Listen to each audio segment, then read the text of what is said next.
Recently, I'm reading, rather rereading, or rather rereading The Wizard of Oz.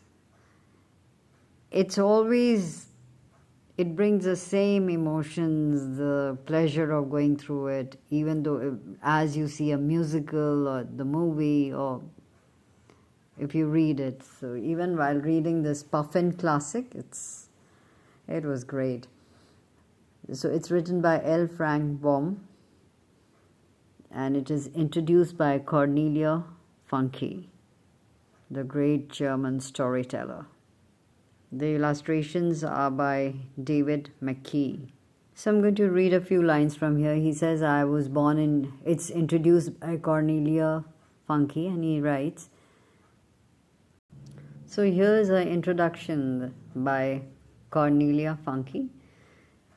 She says, I was born in Germany, where you didn't read The Wizard of Oz as a child, but all of these she's named, Jim Knopf and Pippi Longstocking or Emil, etc. Surely the story was not a book. It was a movie, a famous movie with an adult woman dressed up as a girl with lots of singing and very evil witches, she said, and she asks a question, wasn't it? She says, I can't remember exactly how old was I. So she writes, but I was a so-called adult when I first read it. Today I own two quite different copies of this book, a German one with the wonderful illustrations by Elizabeth Zwerger, my favorite being the one where the Tin Woodman and the Scarecrow carry the sleeping Dorothy through the deadly poppy field, and another one in English, the American First Edition, with all its pages illustrated by only in green and red, as it was hard and expensive to print color at that time. So she writes, when I started to write this introduction, I took the two books from my shelf and put them on my writing desk, and just looking at them made me realize once again what a timeless and unforgettable story L. Frank Baum told. Only the best stories inspire illustrators all over the world to find their own and often very different images for one story, because only very special stories create characters who speak to all of us all over this world, who personify deeply human matters, the weaknesses and virtues, feelings and thoughts we all share. So she further I read, but why exactly is this story a great story? I'm tempted to say you should find out for yourself, as I believe that every reader finds another story between the pages of a book.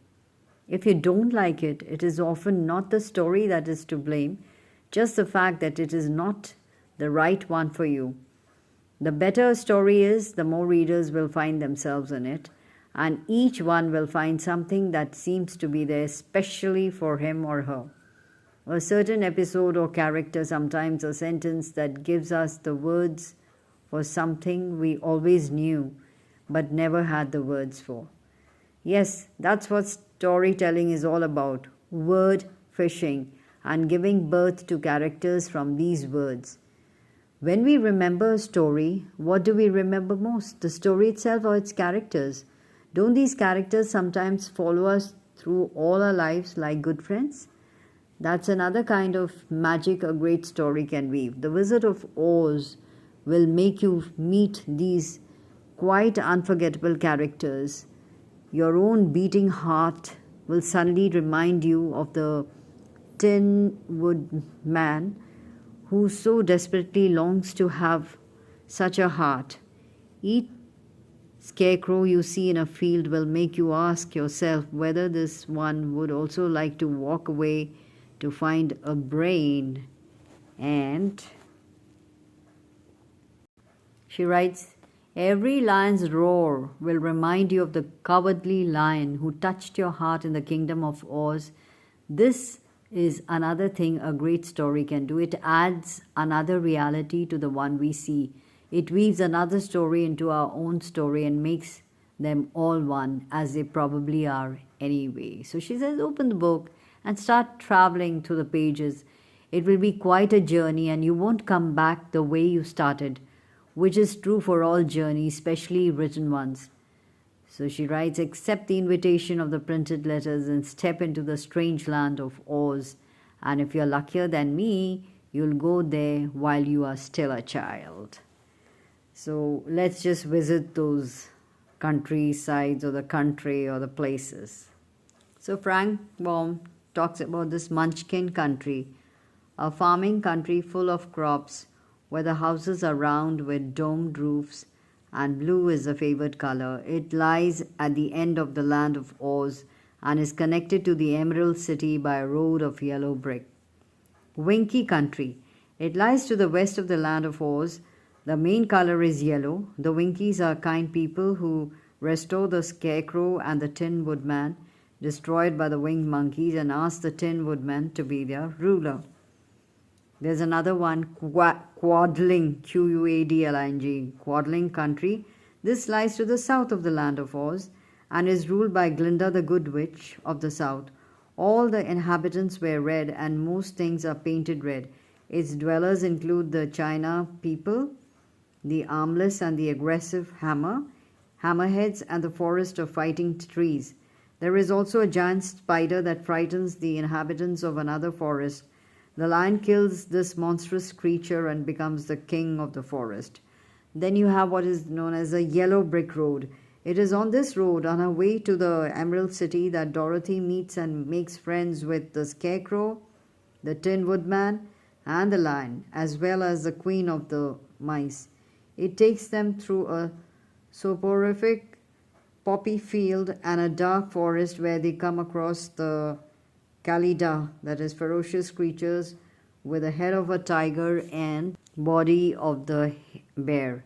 Along the way, the road is often lined with fruit or nut trees, and the Tin Woodman's cottage lies close to it. Then the Emerald City. Now, what is this? The capital of the land of Oz. It lies at the end of the yellow brick road. It is a magnificent structure that appears to be entirely green, made up of the green glass and jewels. Its inhabitants are also green. However, this is one of the Wizard of Oz's tricks.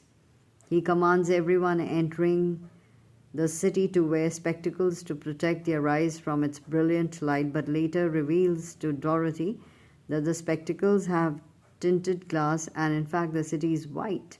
When Oz departs, the Scarecrow is made the ruler. Then you have the desert. Surrounding the land of Oz, it cuts off the inhabitants from the rest of the world. Even the winged monkeys are unable to cross it. The Wizard of Oz first arrived in the Emerald City when he was swept across the desert in a hot air balloon, and he plans to cross it in the same way once more with Dorothy. So what a ride, right? Also in this book they talk about who's who in the Wizard of Oz. So I'm just reading from there. Dorothy, the main character, a straightforward, kind girl who is loyal to her friends, and she shows real determination. Dorothy's greatest desire is to return home in Kansas. Toto is her dog, her companion, who was transported with her in the cyclone.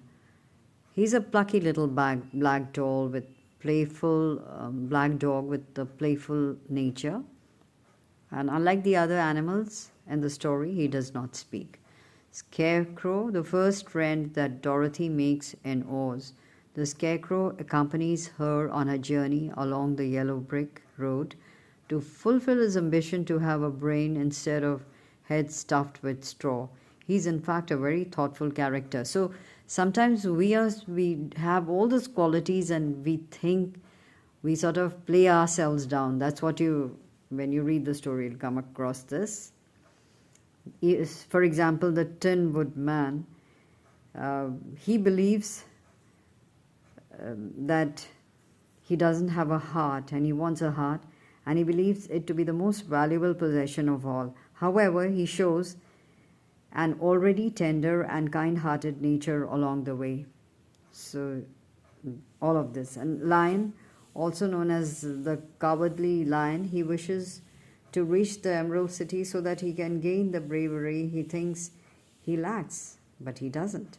He is a real help to the friends on their dangerous journey and ironically performs many acts of courage that the bravest creatures would be proud of. So, yeah, just like the Tin Woodman, because he was once human who was turned into a tin man by the Wicked Witch of the East, his desire is to be given a heart by the Wizard of Oz. So, it's really the way it's written, you'll enjoy reading it. Talking about the Wizard of Oz, the ruler of Emerald City, which lies in the center of the land of Oz, he is known for his great deeds, but also for his impressive and sometimes terrifying manner. He turns out to be a clever opportunist or a humbug, as he calls himself, who is no more than an ordinary man from Omaha.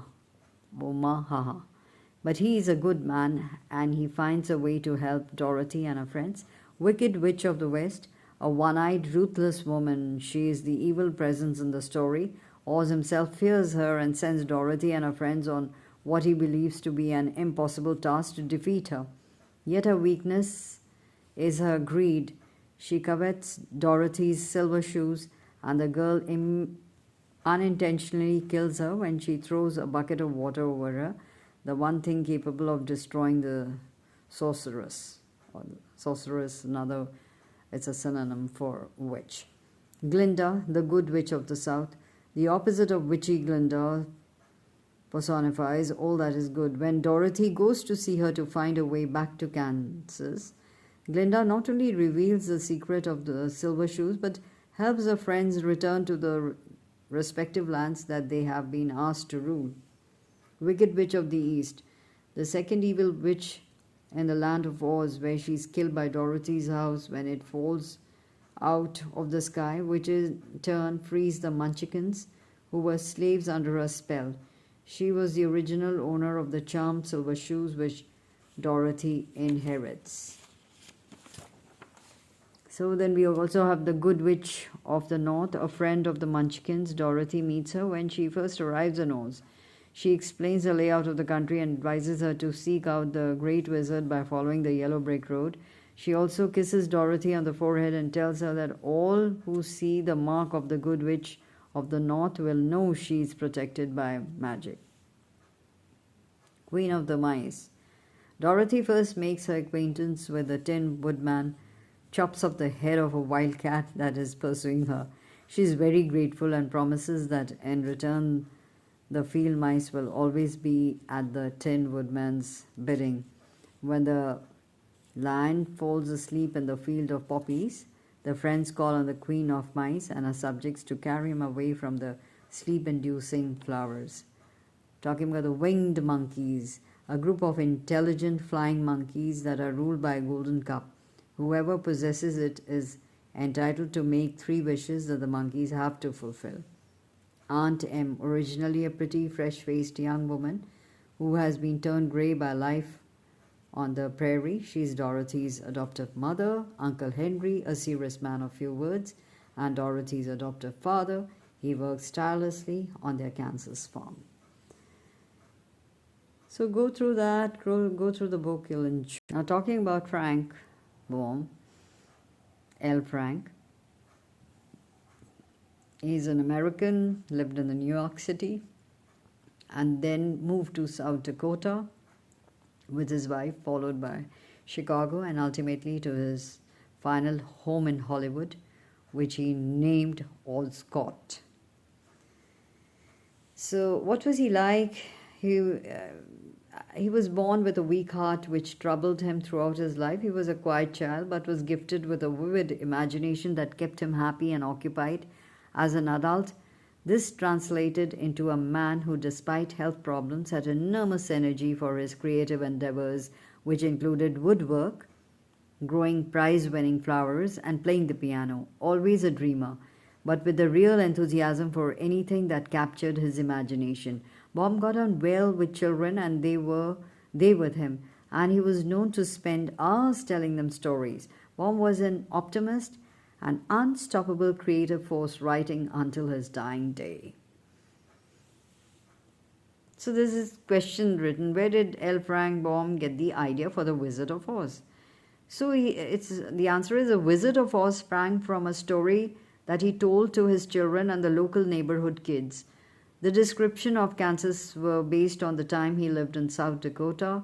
Over the years, there have been countless theories on Baum's intent in writing The Wizard of Oz. Yet, in his lifetime, whenever he was asked directly about any hidden meanings, he would reply that his only intention was to make money for his family and to give pleasure to the children.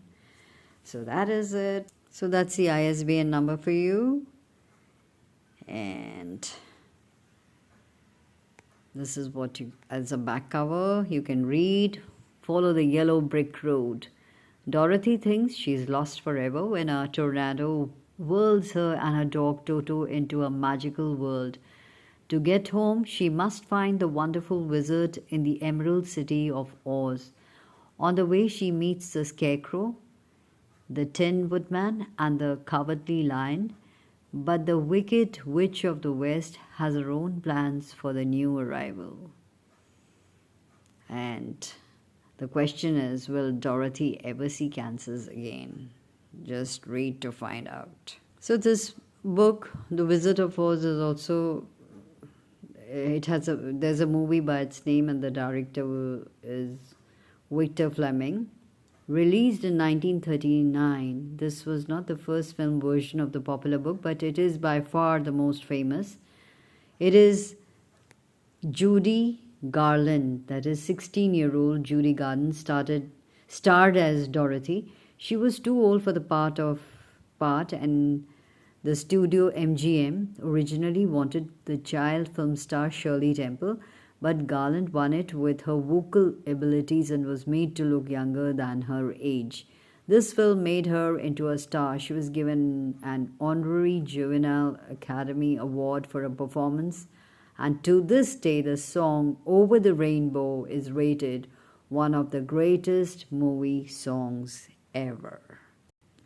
So 1940 Oscars, it won the categories of the Best Music, Original Score, and the Best Music, Original Song for Over the Rainbow, and it was nominated for Best Picture, Best Effects, Special Effects, Best Cinematography, Color, and Best Art Direction. So it's a must-read for everyone, I'm sure, for all ages, especially kids. Happy reading.